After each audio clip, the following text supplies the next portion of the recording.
The stars shimmered like diamonds scattered across an endless void.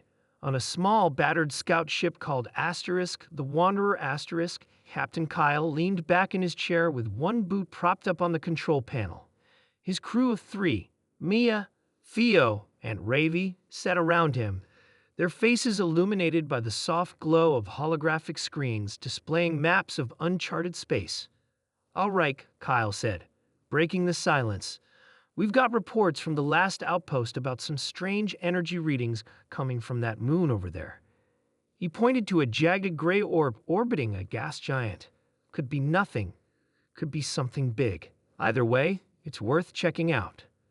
Mia frowned at her screen. "You realize we're flying blind here? No intel, no backup. If this turns into another predator hunt, I'm blaming you." Kyle smirked. "Relax. We'll go in quiet, take a look, and get out before anyone even knows we were there." They landed on the moon under cover of darkness. The surface was barren, pockmarked with craters and strewn with jagged rocks. A faint hum filled the air as they stepped onto the dusty ground, their boots crunching softly against the terrain. The source of the energy signature wasn't far, a metallic structure jutting out from the ground like a shard of broken glass. "Looks artificial," Theo muttered, running his scanner over the object. "Definitely not human tech. Maybe alien." Redivy squinted at the towering spire, or maybe ancient tech left behind by someone who didn't want to be found. As they approached, the air seemed to grow heavier, charged with static electricity. Kyle reached out cautiously, brushing his gloved hand against the cold metal. Instantly, the spire lit up with glowing blue veins, pulsating like a heartbeat. Before anyone could react, a low rumble echoed through the ground beneath them. "What did you do?" Maya hissed, taking a step back. "I touched it," Kyle replied defensively. "How was I supposed to know it would?" A sudden flash of light blinded them all. When their vision cleared, they found themselves surrounded.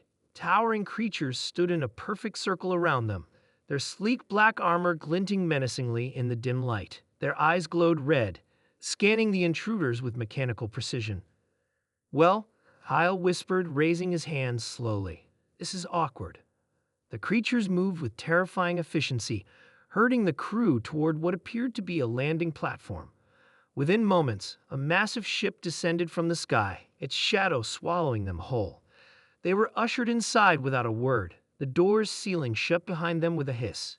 Inside, the ship was eerily silent, save for the faint hum of machinery.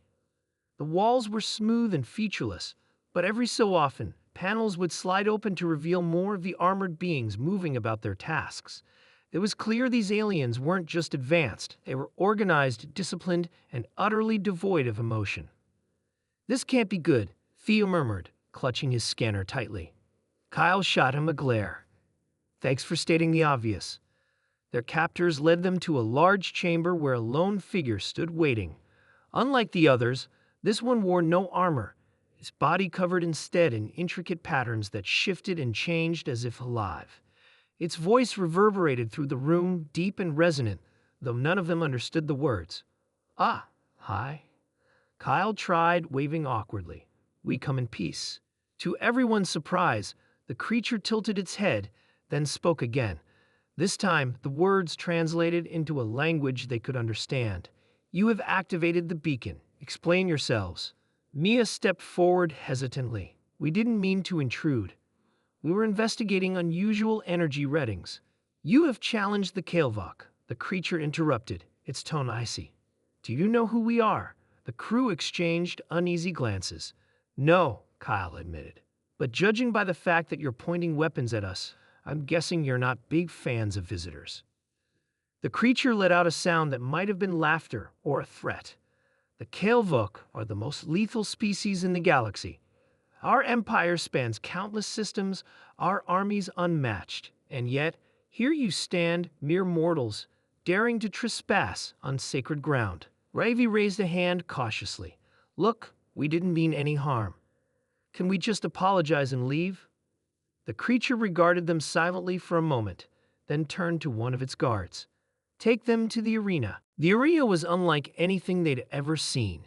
It stretched endlessly in all directions, its floor made of shifting sand that occasionally parted to reveal glowing fissures. Above, a dome of translucent material allowed them to see the stars beyond, but escape was impossible. Their restraints ensured that. What happens now? Theo asked nervously, tugging at the cups binding his wrists. Kyle shrugged. I don't know, but whatever it is, it's probably bad. As if on cue, the sand began to churn violently. From the depths emerged a creature unlike anything they'd encountered before. Massive and serpentine, its scales shimmered like liquid metal, and its eyes burned with an unnatural fire. It let out a deafening roar, shaking the very ground beneath their feet. Oh great, Maya muttered. So much for apologizing our way out of this. The Kael'vok guard stepped forward, addressing them once more. Survive, and you may yet earn your freedom. Fail, and your remains will serve as a warning to others. With that, the guard disappeared, leaving them alone with the monstrous beast.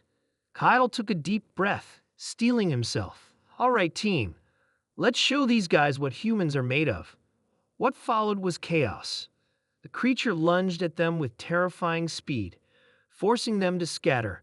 Kyle grabbed a jagged rock from the ground, using it to distract the beast while Maya and Theo searched for weak points in its armor-like scales. Raving, meanwhile, worked frantically to disable the cuffs binding their hands. Got it, he shouted, finally snapping the lock open.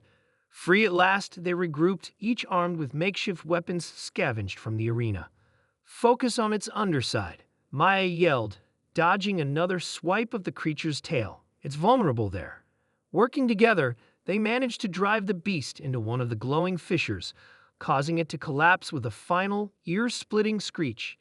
Exhausted and battered, they collapsed onto the sand, panting heavily. Above them, the dome opened, revealing the armored figures of the Kael'vok watching silently. After a long pause, the leader descended, its expression unreadable. You have proven yourselves worthy, it declared. Few survived the trial of the arena. Consider yourselves allies of the Kael'vok from now. Kyle grinned to spite himself. See, told you we'd make it. Mia rolled her eyes. Let's just hope ally doesn't mean test subject. As the Kael'vok escorted them back to their ship, Kyle couldn't help but feel a sense of pride.